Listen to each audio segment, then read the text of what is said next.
বছৰ কৰিব নালাগে কাৰণ আৰু যিহেতু 2 মাহ আছে গতিকে আমি পুৰণা বা আগৰবাৰৰ দৰে পৰীক্ষা পতাটো উচিত হ'ব।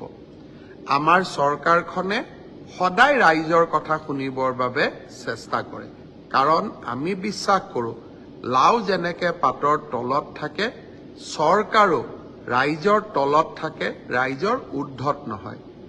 যিসকলে মোক এই পৰামৰ্শটো দিছিল দুই এজনে অলপ গালিগালাজো কৰিছে আৰু কিছুমানে ভালকৈ পৰামৰ্শটো দিছে। গালিগালাজ কৰা সকলকো মোৰ মৰম জনাইছোঁ আৰু ভালকৈ কোৱা সকলকো মোৰ সন্মান জনাইছোঁ। আপোনালোকৰ পৰামৰ্শ অহা 2-3 দিনত আমি বিবেচনা কৰিম আৰু যিহেতু পৰামৰ্শটোত মেৰিট আছে যে হয় 2 মাহ থাকোঁতে পৰীক্ষাৰ পেটাৰ্ণ এটা সলনি কৰিব নালাগে বিষয়টো আমি ডেফিনেটলি আমি বিবেচনা কৰি অহা 2-3 দিনতে আপোনালোকক ইয়াৰ সিদ্ধান্তৰ বিষয়ে মই অৱগত কৰিম।